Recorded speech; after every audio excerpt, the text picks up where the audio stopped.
to our latest video. Today we are going to talk about what happens when we mourn the dead too much, when we cannot come to terms with the fact that we have lost someone and therefore we cannot move on. We get stuck in that state of mourning and denial and anger and So what happens when we mourn too much? When we cannot come to terms with the death of a loved one, what happens? Well, the way the dead show it to me is that when you mourn them too much, they can't visit you. They will show me a house with the windows all blackened, like they have black blinds. That is to symbolize the fact that you are mourning so hard that the sadness actually repels your loved ones, actually repels that actual person that you are mourning so hard, that you are so desperate to still have connection with. You lose the connection somewhat, or you create a barrier to the connection within your mourning, within your sadness, within your disbelief, within your inability to be happy for them. And I know that being happy for them sounds crazy.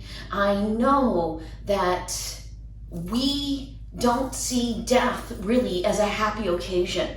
We see death as a loss. We see our loss, our mourning, our inability to communicate any longer. But in fact, actually, when our loved one does go to the other side, they go to a place where they can emotionally, mentally, and spiritually come to terms with who they are.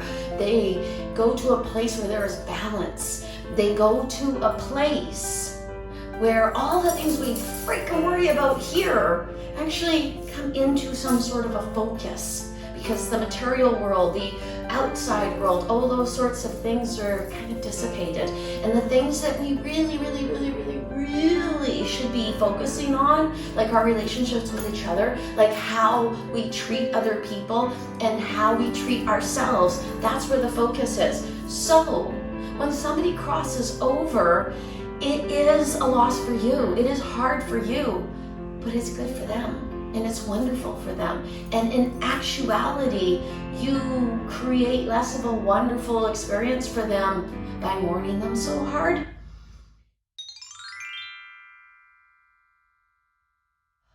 It's a delicate subject, obviously, for the obvious reasons. But at the same time, I come here to you to speak for the dead, to let the living know what the dead are experiencing, to help to bridge the gap.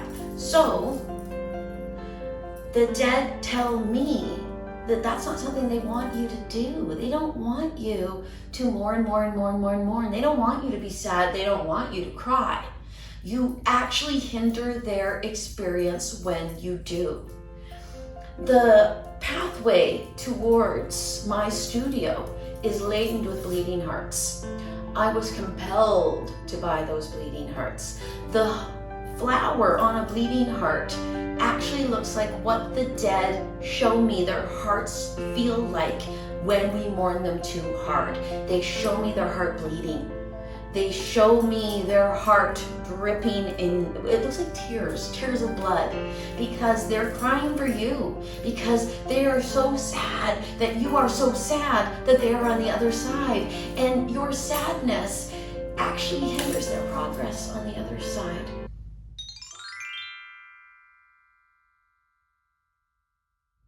So, what do? How do you get yourself to that point?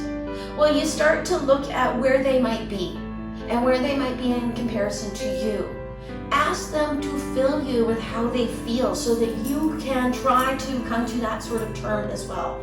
Ask them to let you know where they are. Ask them to come to you in your dreams. And you know what? If they cannot, because you might be mourning too hard still for that to happen, allow them to slowly come to you. Create a path within your emotional and mental self that actually opens yourself up to that kind of communication, because they want to communicate with you. They want you to know that they're well. They want you to know that they're okay, because you're going there too. You are going to die. And they want you to know, they'll be standing there going, oh, come on, this place is great. Rather than the void of blackness that you might think that they're in at the moment. They got to go to a nicer place than you. They just got their plane ticket first.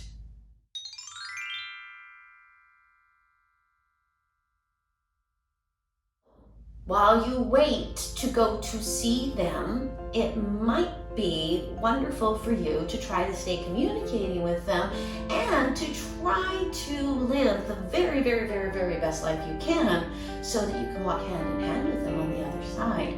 Because if they've died before you, they're going to ascend a little bit faster than you, because death helps us to reach a higher enlightenment. We get all the material crap and all the silliness out of our way, and we are able to actually focus on what we need to.